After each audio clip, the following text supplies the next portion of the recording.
오늘 말씀 읽어볼까요?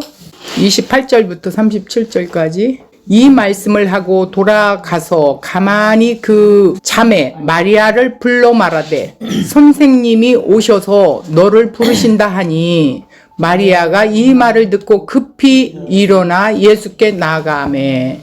30절. 예수는 아직 마을로 돌아오지 아니하시고 마르다가 맞이했던 곳에 그대로 계시더라.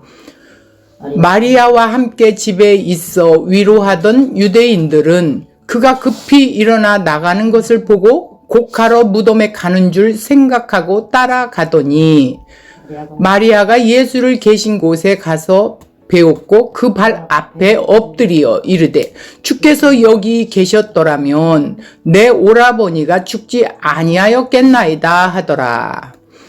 예수께서 그가 우는 것과 또 함께 온 유대인들이 우는 것을 보시고 심령에 비통히 여기시고 불쌍히 여기사 이르시되 그를 어디에 두었느냐 이르되 주여 와서 보옵소서 하니 예수께서 눈물을 흘리시더라. 이에 유대인들이 말하되 보라 그를 얼마나 사랑하셨는가 하며 그중 어떤 이는 말하되 맹인이 눈을 뜨게 한 이 사람이 그 사람은 죽지 않게 할 수 없었더냐 하더라. 여기까지입니다.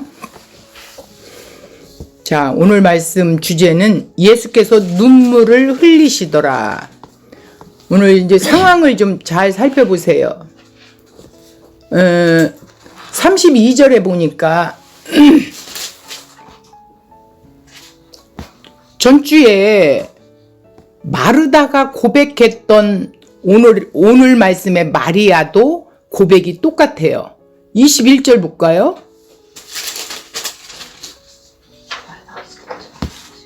마르다가 예수께 여짜오되 주께서 여기 계셨더라면 내 오라버니가 죽지 아니하였겠나이다. 이렇게 써요.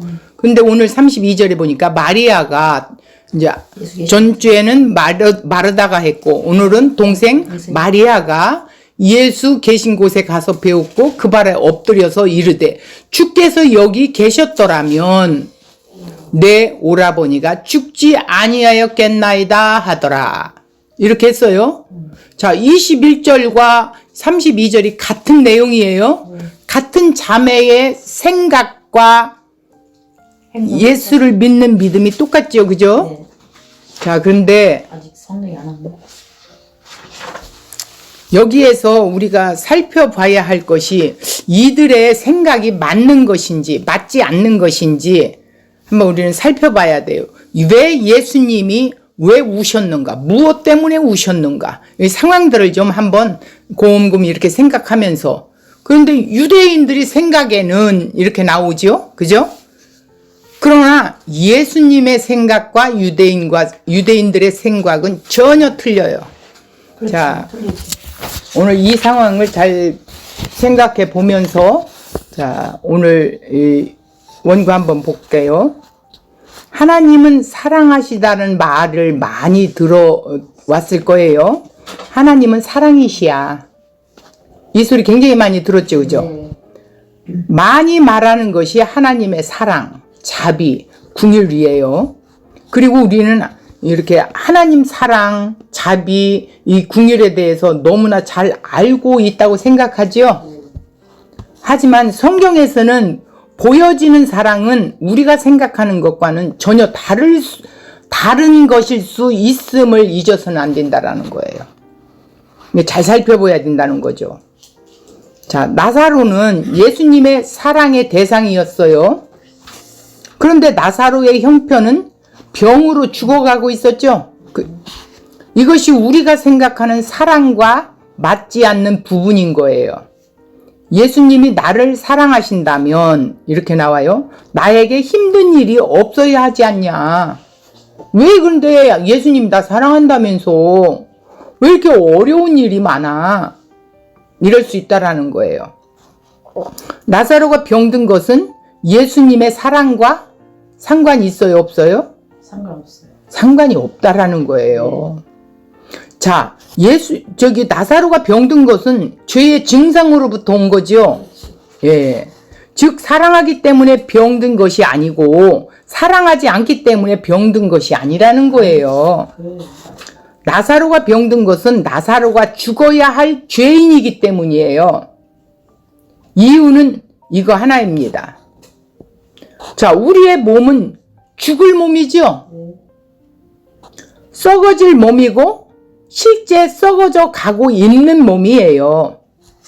따라서 썩어질 몸으로 사는 사람의 몸이 병든 것은 당연한 일이고 죽는 건 역시 당연한 거예요. 하나님이 병들게 했다고 말하기보다는 이미 병든 몸을 가지고 사는 것이 사람이라고 말하는 것이 더 옳다라는 거예요. 나사로 역시 예수님의 사랑의 대상이었지만 뭐예요? 그 사랑은 상관없이 병이 들고 죽음을 향해 가고 있었던 거예요. 죄로 인해서. 이렇게 볼 때 예수님의 사랑이 우리의 질병을 막아주는 방패 역할을 하는 것은 아님을 분명하게 알아야 된다는 거죠. 저와 여러분이 하나님의 사랑 아래 있음을 분명하지만, 그죠? 그것 때문에 질병과 상관없이 살고 설사 질병에 걸렸다 해도 사랑이 우리를 낫게 해주는 것은 아니라는 거예요. 하나님의 사랑이 우리의 육신의 문제와 연관된 것이 아니라는 거죠. 그러면 나사로의 누인 마르다와 마리아는 사랑에 대해 오해를 하고 있는 거죠. 그죠? 사랑하는 자가 죽게 되었나이다 이렇게 했어. 근데 죽고 난 뒤에 왔어요. 그래서 그들이 예수님에게 사람을 보내서 나사로가 병든 소식을 전할 때 주여 보시옵소서 사랑하시는 자가 병들었나이다. 당신이 사랑하는 나사로가 병들었어요. 이렇게 말했다는 거예요. 그래서 예수님의 사랑을 병든 나사로를 고쳐주는 것으로 이해했기 때문에 이런 말을 한 거예요. 아유, 예수님이 오시면 병도 고치고 또 죽음에서도 건져주실 거야. 이렇게 믿었던 거라는 거죠. 그러나 예수님은 나사로가 죽은 뒤에 찾아가심으로써 예수님의 사랑은 병을 고쳐주는 것이 아니라 죽음에서 일으켜 주시는 것임을 가르쳐 주셨던 것입니다. 무엇을 알게 한 거예요? 내가 생명이요 부활이라는 걸 알게 하기 위해서라는 거예요. 자, 여러분은 병에서 고침받은 것과 죄와 사망에서 건짐받은 것 중 어느 것이 더 큰 은혜라고 볼까요? 그런데 안 그래요. 모르니까요. 근데 고침받는 거를. 병이 우선 암에서 해방되는 것이 그들에게는 최고예요. 그렇지. 죄와 사망에서는 그 다음이에요.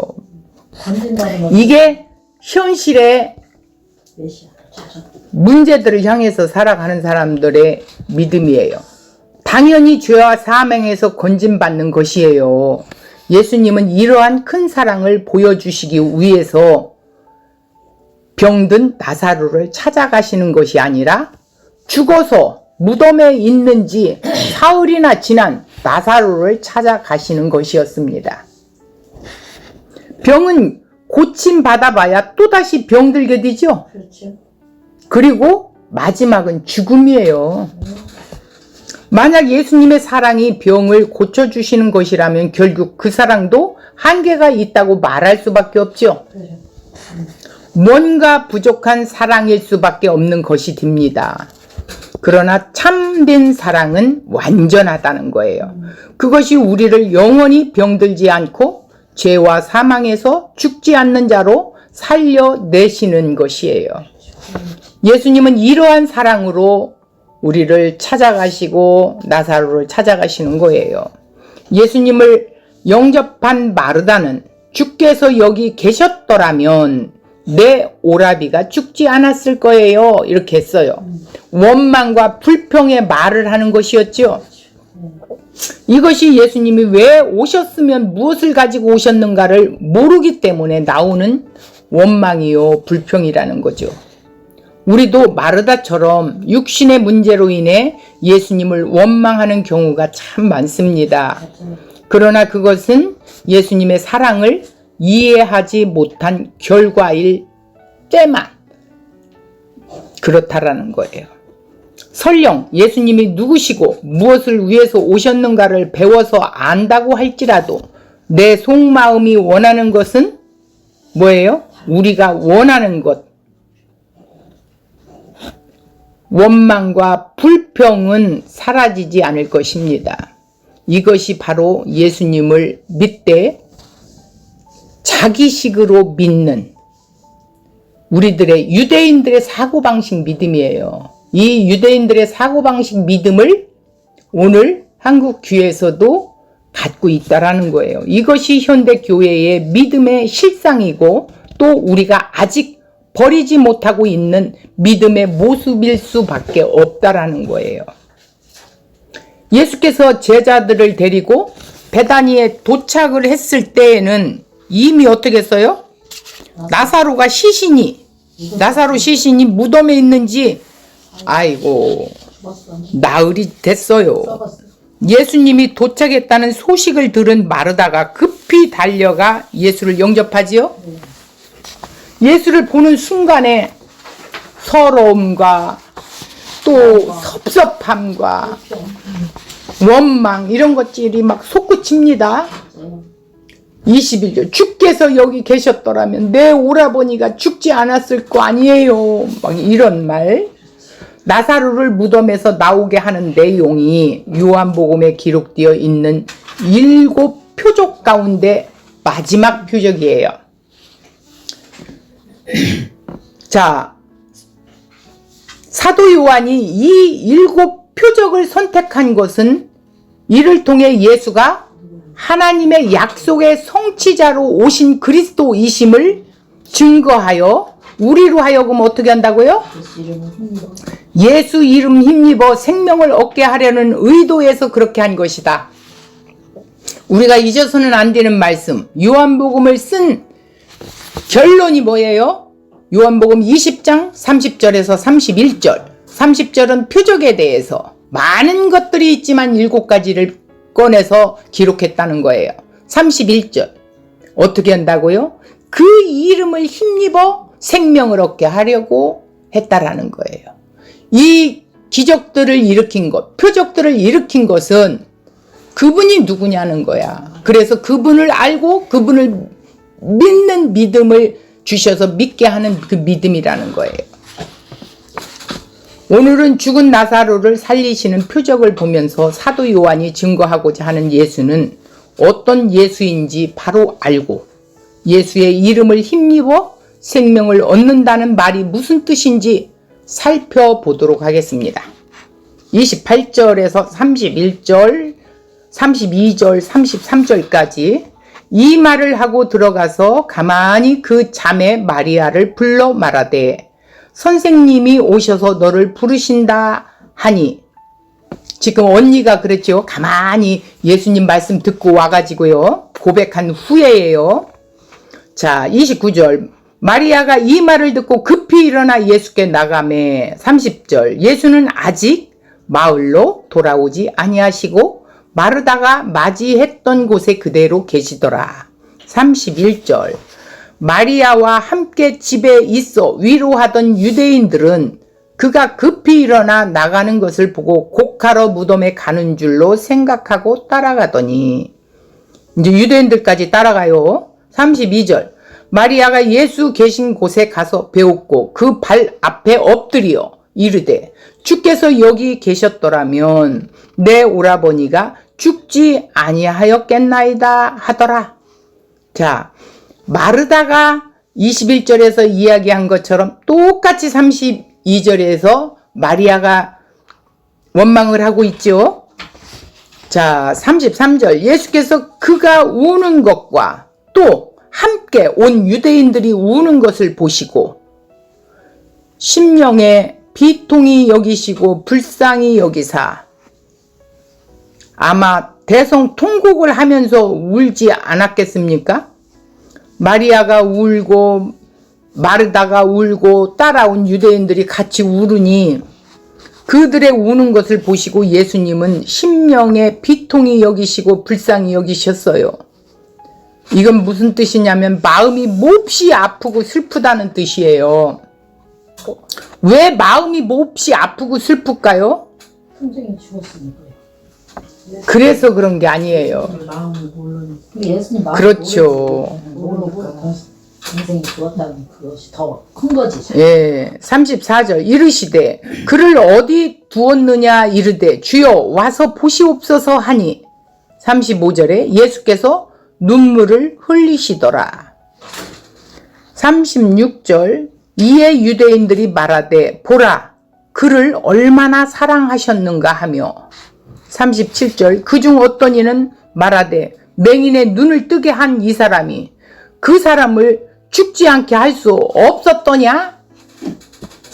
같이 원망하죠? 자, 여기에서 상황을 보면 예수님과 대화를 마친 마르다가 집으로 달려가 동상 마리아에게 예수께서 도착하셨음을 알려주지요. 마리아가 예수를 영접하기 위해 급히 달려가요. 얼굴을 보자 서러움에 복받쳐 눈물을 흘리며 땅에 엎드려요. 32절 주께서 여기 계셨더라면 내 오라버니가 죽지 아니었겠나이다. 이렇게 땅에 엎드려 울고 있는 마리아의 모습과 그 옆에서 울고 있는 유대인들의 모습을 보신 예수님이 어때요? 심령이 비통하셔서 눈물을 흘리십니다. 그리고 나사로를 어디에 두었냐고 물어요. 이렇게 우시는 예수님을 본 사람들이 어머 저것 좀 봐. 36절 예수가 나사로를 얼마나 사랑하셨는가 한 보라고. 37절 맹인의 눈을 뜨게 한 이 사람이 나사로를 죽지 않게 할 수 없었더냐? 비꼬는 말로 이렇게 반박하는 거예요. 이 말은 예수가 나사로를 사랑했다는 말을 거짓일 뿐이라는 게. 에이 그 사랑은 무슨 사랑이야 거짓이지. 이렇게 비꼬는 말을 했다라는 거예요.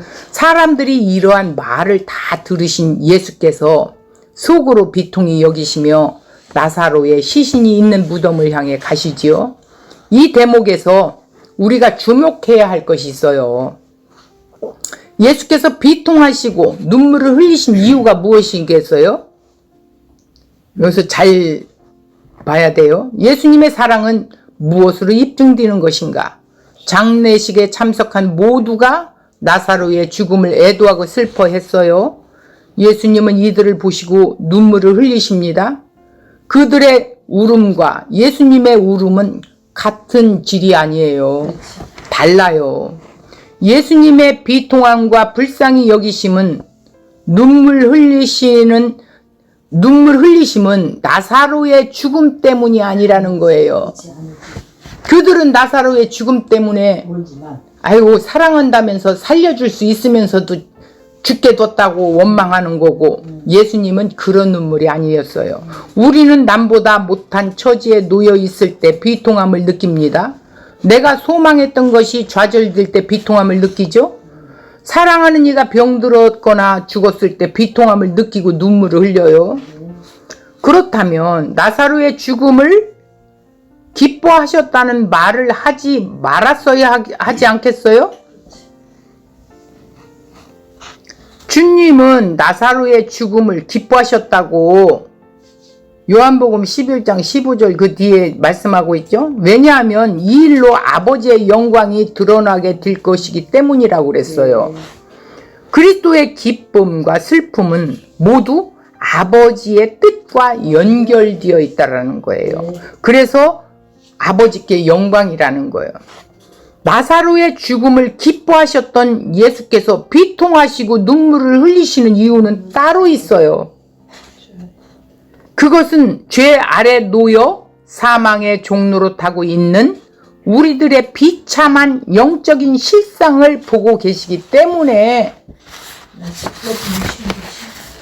애통해하고 비통해하고 울 수밖에 없었던 현실인 거예요. 자, 그럼에도 불구하고 우리는 이것을 보지 못한 채 시련의 불행을 보며 슬퍼하며 눈물을 흘릴 뿐이죠. 그리고 이것을 해결해 주지 않는 그 현실의 문제를 해결해 주지 않는 것을 하나님을 원망하고 막 그러죠. 네. 이것을 보면 주님께서 비통하실까요? 안 하실까요? 비통하시죠. 아이고 어째 깨달지도 못하고 그러냐. 주님이 하신 말씀을 바로 알아야 주님께서 이 땅에서 무엇을 하시는 분인지, 이 땅에 오셔서 무엇을 하러 오신 분인지 알 수 있을 거라는 거예요. 누가복음 23장 26절을 보면 그들이 예수를 끌고 갈 때 시몬이라는 구레네 사람이 시골에서 오는 것을 붙들어 그에게 십자가를 지워 예수를 따르게 하더라. 27절 또 백성과 및 그를 위하여 가슴을 치며 슬피 우는 여자의 큰 무리가 따라오는지라. 28절 예수께서 돌이켜 그들을 향하여 이르시되, 여기 잘 들으세요. 예루살렘의 딸들아 나를 위하여 울지 말고 너희와 너희 자녀를 위하여 울라. 왜 그래요? 예수님의 죽음을 보고 울지 말라는 거예요. 그런데 그들은 지금 현실의 문제, 예수님이 당장 죽는 모습을 보고 울고 있지요. 예수님이 십자가를 지고 골고다 언덕으로 향해 가실 때 힘에 지쳐 십자가를 더 이상 치고 갈 수가 없게 됐어요. 이때 로마 군사들이 그곳을 지나는 시몬이라는 자에게 예수님의 십자가를 대신 지게 했어요. 이때 예수님의 몸은 채찍을 당해 갈기갈기 찢기고 피범벅이 되어 있었음을 보게 됩니다. 이러한 예수님의 비참한 모습을 보며 많은 여인들이 가슴을 치고 통곡을 하며 예수 뒤를 따라가고 있었죠. 그런데 예수님은 그들에게 뭐라고 그래요? 예루살렘의 딸들아 나를 위해서 울지 말고 어떻게 하라고? 너희와 너희 자녀들을 위해서 울래요. 너희들의 죄를 보고 울라는 거예요. 이 여인들은 예수께서 은혜를 입은 자들이었어요. 예수가 그들의 유일한 소망이었어요. 그런데 그 예수가 갑자기 체포되고 칩질질 당하고 사형 선고를 받게 됐으니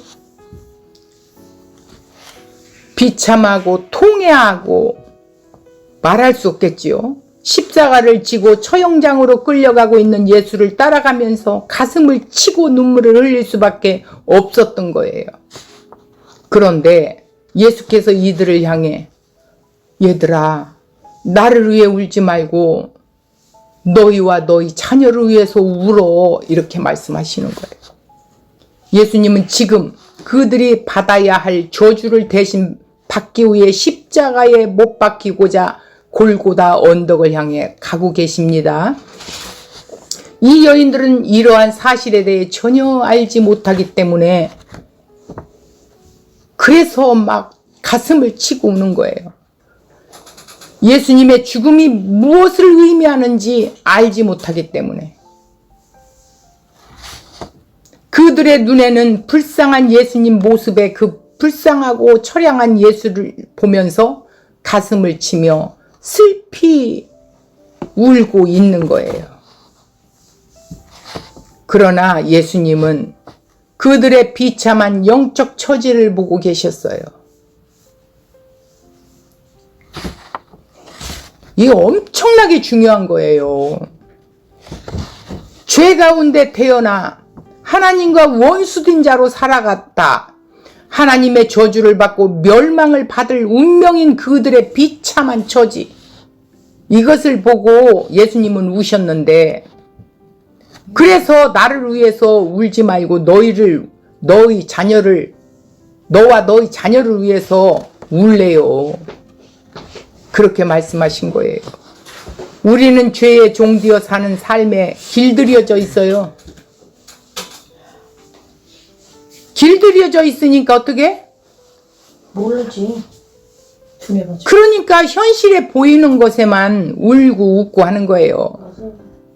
죄의 실상을 알지 못하기에 자신을 보며 눈물을 흘리지 않는 거예요. 자신을 볼 수도 없어요. 대신 우리는 나를 구원하시기 위해 십자가를 지고 가시는 예수님의 고통을 생각하며 눈물을 흘릴 뿐입니다. 여기서 나의 죄를 봐야만이 합니다. 그리고 그 보답으로 열심히 교회 다니고 착하게 살고 헌금 많이 하고 전도 많이 하는 모습을 보입니다. 나를 위해 울지 말고 너희와 너희 자녀를 위하여 울라는 주님의 음성을 앞에 멈춰서서 이 말씀의 의미가 무엇인지 깊이 생각해야 하는데, 그리고 그렇게 생각할 때 주께서 우리의 눈을 열어 죄의 종되어 살아가고 있는 내 자신을 비참한 영적 실상을 보게 해주실 것입니다.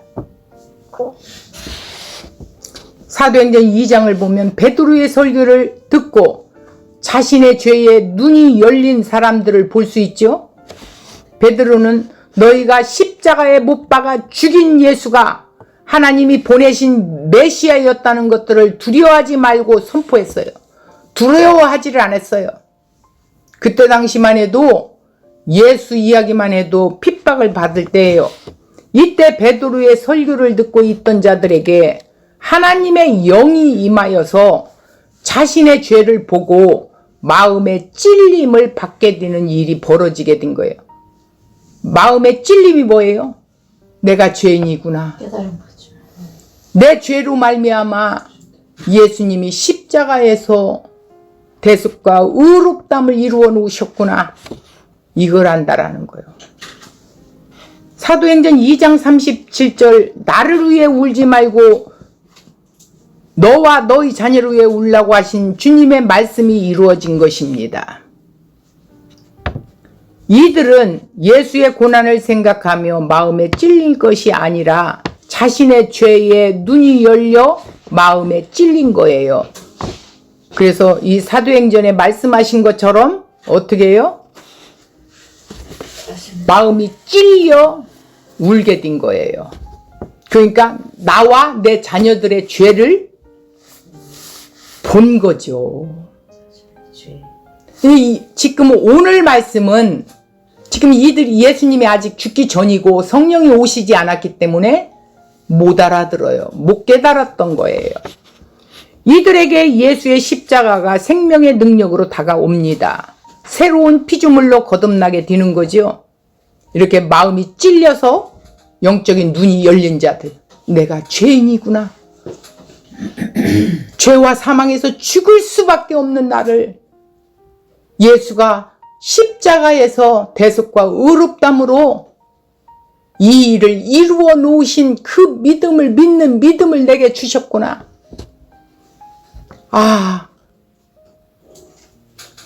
그것을 알게 되는 거예요. 내가 죄인이라는 처절함을. 그걸 깨달으라는 거예요. 예수님이. 너와 너희 자녀를 위해서 울라 하신 그 말씀이 그 내용이라는 거예요. 영적인 눈이 열려져야만이, 예수가 열어주셔야만이, 성령님이 내 안에 오셔서 그것을 열어주셔야만이 깨달을 수 있어. 어찌할꼬 마음에 찔려서 막 통회하면서 하나님께 영광을 돌리는 거예요. 그래서 3,000명씩 막 회개가 일어나고 그랬던 거예요.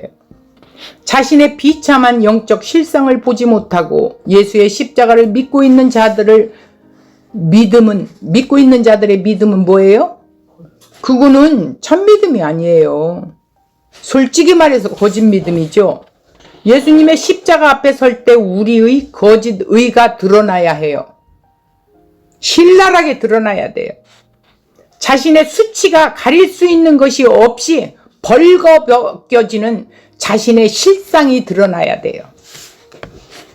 사마리아 여인처럼 예수님이 드러내 보였지요. 그 죄의 것들을,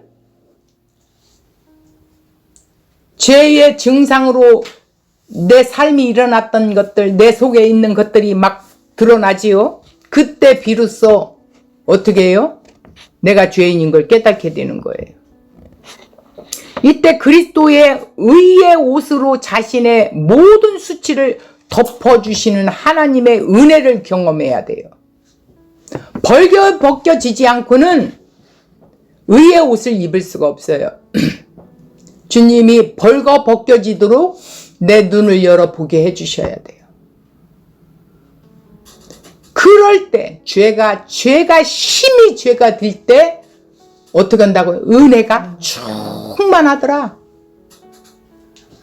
로마서에서 있던 말씀이죠. 심히 죄가 들 때 그게 뭐예요? 완전 벗겨져서 내 실상이 폭로될 때 하나님 앞에서 이런 죄인인데 내가 하나님이 주인이신데 내가 주인으로 살았구나.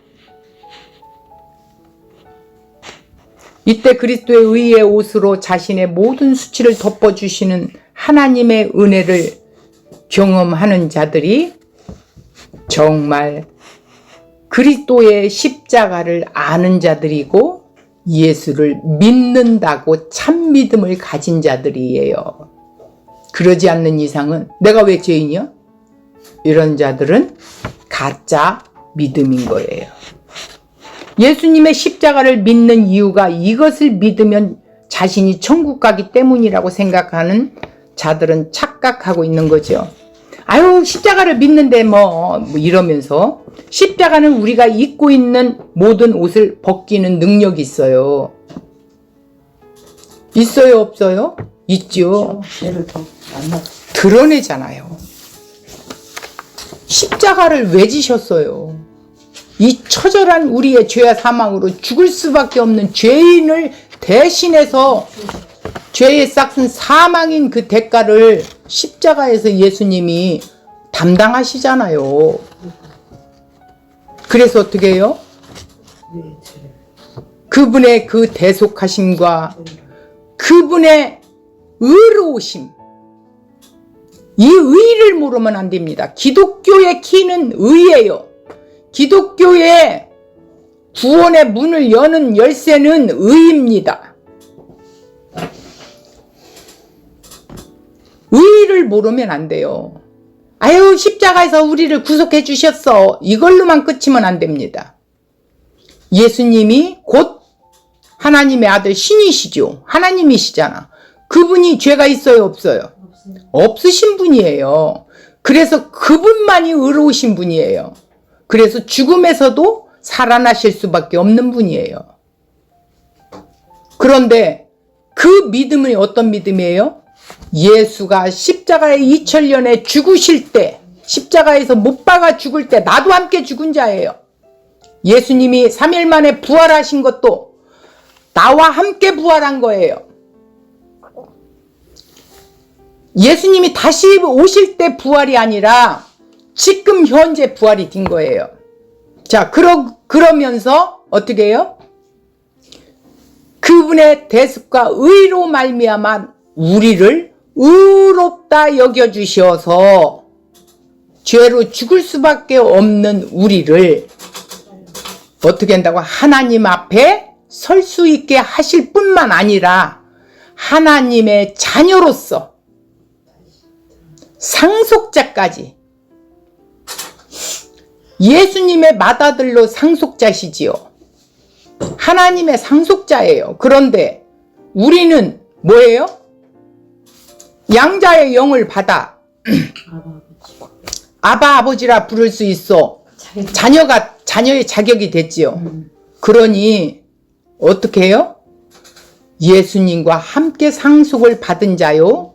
그러면 예수님의 고난에 함께 동참해야 하는 자들이라는 사실을 기억하셔야 돼요.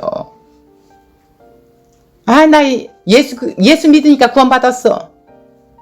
그리고는 세상이 좋아서 세상으로 나가요. 그리고 교회 나가서 또 열심히 해요. 그리고 또 세상에 나가요. 아니라는 거예요.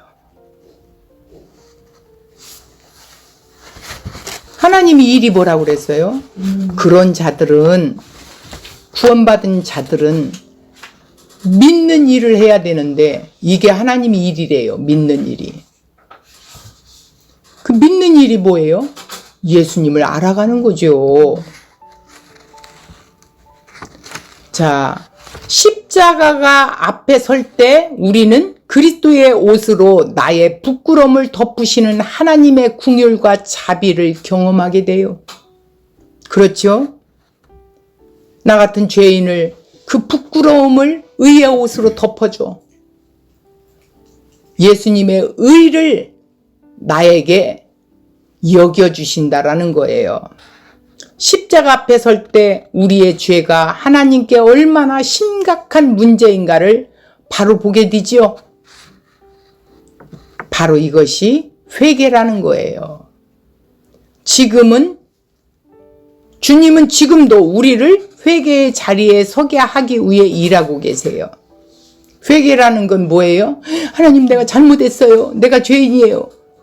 그렇게 하는 게 아니라 내 삶의 방향이 내가 주인이었던 그 자리에서 어디로 가요? 하나님이 주인 되는 자리로 가는 거예요. 그리고 그분의 뜻을 받들어 따라가는 겁니다. 마리아와 유대인들의 통곡하는 모습을 보시고 예수께서 눈물을 흘리셨지요. 비통하게 여기시고 안타깝게 여기시고 불쌍히 여기셨다고 분통이 터지는 거였어요. 예수님이 여기 계셨다면 우리 오빠가 죽지 않았을 텐데, 그렇게 나사로를 사랑하였다면 왜 죽도록 내버려 두었는가? 이들의 관심사는 어디에 있어요? 예수에게 있는 것이 아니라 자기 자신들에게 있는 거예요. 이들이 생각하는 사랑이란 단지 자기들에게 손해가 안 오는 정도의 사랑이에요. 병들지 않고 슬픔 당하지 않고 손해 좀 보지 않고 또 뭐예요? 어려운 일 좀 내 앞에서 좀 없어야겠고, 이런 모습이 예수님을 필요로 하는 이유라는 거예요. 현실에 욕망과 욕심에 붙들려서 똑같이 세상 사람들과 살아가는 거예요.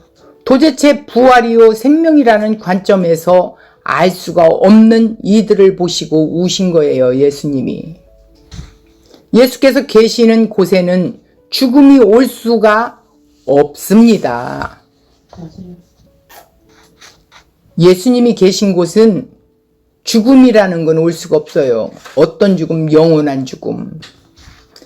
이미 예수님이 나는 부활이요 생명이라고 했어요. 그러니 예수님 근처에 죽음이 올 수가 없다라는 것이죠. 누가복음 7장 14절에서 나인성 과부의 아들이 어떻게 됐어요? 죽어요. 청년아, 내가 네게 말하노니 일어나라 하심에 죽은 자가 일어났다고 했어요. 살아난 거죠. 마가복음 5장 41절에서 죽은 소년을 달리다금 소녀에게 달리다금 일어나라고 하신 일이 있죠. 예수님이 현재 부활과 생명이라는 거예요. 죽음에서 살려낸 것은 부활과 생명이라는 거예요. 그러니까 예수님이 다시 오실 때 부활이 아니라 우리를 구원해서 거듭난 신앙의 고백이 일어난 자는 이미 부활과 생명은 같아요. 그러면 예수님이 어떻게 죽을 수 있습니까? 그것은 누가 예수님을 죽일 권세가 있어서가 아니라 예수님이 허락하셔야만 죽을 수 있는 거예요. 예수님이 어떻게 죽어요? 요한복음 10장 18절에서 예수님은 목숨을 버릴 권세도 있고 얻을 권세도 있다는 말씀을 보았어요. 그러므로 지금 예수님이 우시는 것은 이렇게 사망의 권세에 붙들려 살고 있는 이들을 보면서 우신 것이지 다른 것이 아니라는 거예요. 부활과 생명이 곁에 계시는데도 이들은 알 수가 없어. 그 가치를 몰라. 이스라엘에게 홍해도 가르시고 기적으로 도우시고 그들을 살리셨으니까 나에게도 같은 기적을 베푸셔서 나도 도우시는 것이 마땅하다는 생각을 가지고 있어요. 이들이. 그런데 정작 내가 어려울 때 하나님은 돕지 않으십니다. 도우실 마음만 있으면 얼마든지 해결되어질 일인데도 돕지 않으시는 것 때문에 어떻게 돼요? 정말 하나님이 사랑할까? 계신가? 하나님 계신가? 이런 의심을 가지게 된다라는 거예요. 그러니까 거기서 죽어봐야 천국까지 이런 소리가 부끄럽게 나오는 거예요. 이런 신앙의 수준에 머물러 있기 때문에 하나님은 사랑이시다라는, 하나님은 우리를 사랑하신다라는 말을 하면서 하나님이 나를 사랑하신 것이 되냐는 거죠. 반발에 앞서기도 한다라는 거예요. 정말 하나님 나 사랑하십니까? 아이고 사랑하셨다면 왜 죽게 놔뒀어요? 그들과 똑같다라는 거예요. 예수님의 눈물은 바로 이런 사람들을 보고 인해서 흘리시는 눈물이었어요. 죄와 사망에서 자기를 보지 못하는, 나사로가 불쌍해서도 아니고 마리아의 울음에 마음이 감동되어서도 아닙니다. 예수님이 누구신가를 보지 못하고 예수님의 사랑이 어떤 것인가를 이해하지 못한 그런 사람들에 대한 눈물이었다라는 거예요. 이게 오늘 예수님의 눈물의 결론이에요. 나는 부활이요 생명이야. 그랬더니 마르다가 뭐라고 그랬어요? 마지막 날에 살리실 거 나 알아요. 누구하고 똑같은 생각이지? 마지막 날에 살리실 걸 안돼야. 자, 24절 보겠습니다. 마르다의 고백을 한번 보세요. 마르다가 이르되 마지막 날 부활 때에는 다시 살아날 줄을 내가 아나이다. 이건 지금 뭐예요? 미래 되어질 일이죠? 아직도 못 믿는 거지. 그런데 자 26절 예수께서 이르시되 나는 부활이요 생명이니 나를 믿는 자는 죽어도 살고 무릇 살아서 나를 믿는 자는 영원히 죽지 아니해. 이것을 내가 믿느냐? 이렇게 물어요. 그러니까 이르되 주여 그러하웨이다. 주는 그리스도시요 세상에 오시는 하나님의 아들이신 줄 내가 믿나이다. 이제야 마르다의 눈이 열린 거예요. 베드로에게도 그랬죠. 이 고백을 했어요. 그랬더니 바요나 시모나 네가 복이 있도다. 이걸 알게 하니가 누구라고요? 하나님이시래요. 지금 마르다가 미래에 되어질 재림 때 부활할 것이라고 고백 즉시 했다가 또 즉시 뭐라고 그래요? 예수님 말씀을 듣고 나서 고백하잖아. 이걸 누가 하게 했어요? 하나님이 믿어지게 해준 거야. 은혜를 주신 거야.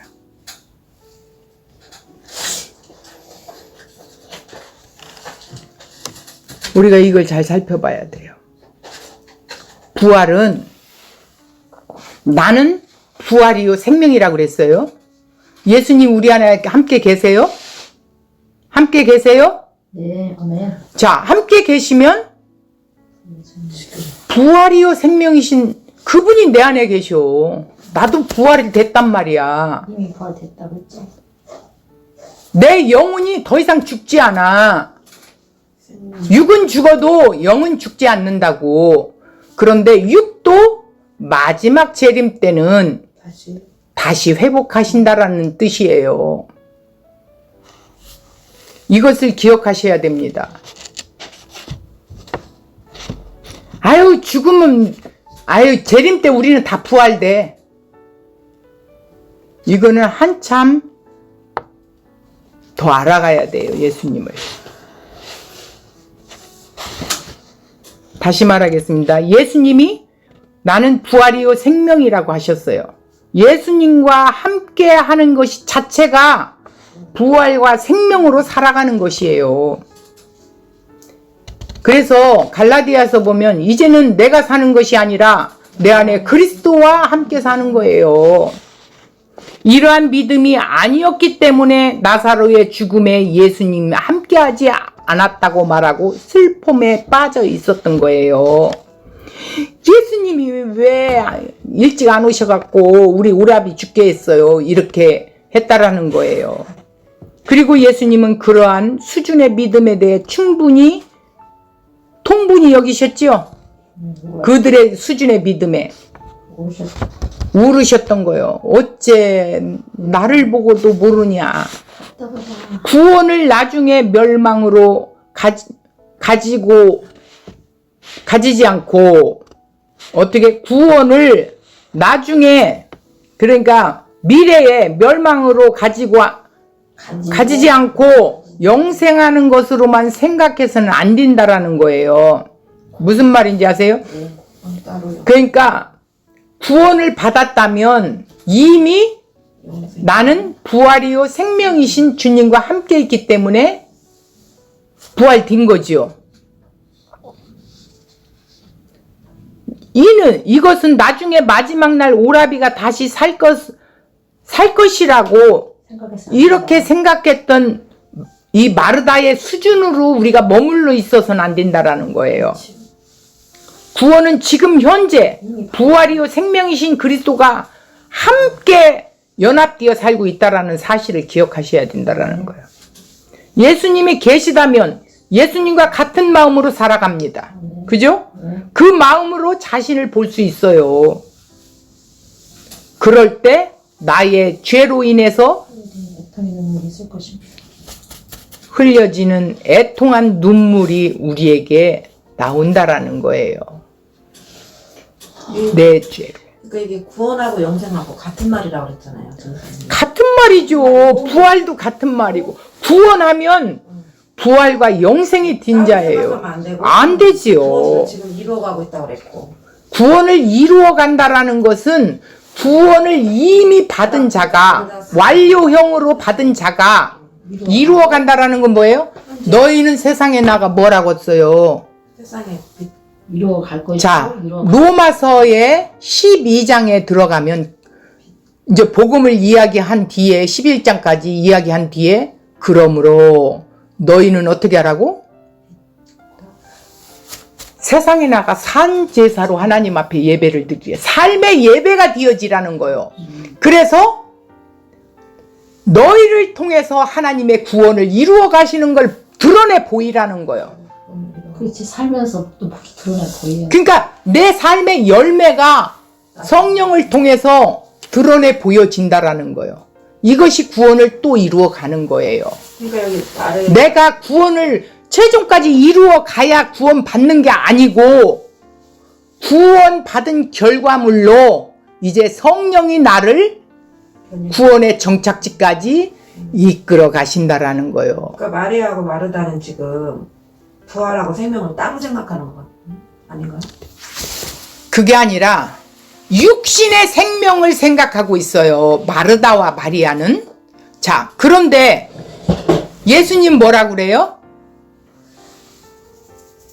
부활과 생명이시랴, 내가. 그러면 예수님을 지금 이들은 알지 못하고 있잖아. 그냥 예수님은 단지 표적을 일으키는 분이고 나를 사랑하시는 분으로만 알고 있는 거야, 마르다와 마리아는. 그러니까 사랑하는 자가 죽게 되었나이다 이렇게 이야기한 거예요. 왜 안 고쳐졌는데? 응. 왜 죽게 내버렸죠? 그러니까 그러면 예수님이 오셔서 죽은 자만 살려만 논다면 또 죽는데? 죄의 증상으로 또 죽어. 예수님은 그 말이 아니라 영원한 생명을 주신다라는 거예요. 영생은 그게 영생이고 구원이라는 거예요. 그게 부활이라는 거예요. 살아났다. 그러니까 죽은 영혼이 살아나게 한 거예요. 그리고 지금 육체도 일으켰죠. 육체도 일으켰잖아. 나사로를. 그건 뭐예요? 내가 생명을 주러 온 자다. 누구인지 보라고. 내가 생명을 주러 온 자야. 내가 부활이요 생명이야. 나를 믿는 자는 죽어도 살겠고 살아있는 자는 영원히 죽지 않는다는 거야. 고백하시잖아요. 말씀하시잖아요. 내가 이런 자라고. 그걸 믿느냐는 거야. 그러면서 마르다에게 그 믿음을 넣어주시잖아요.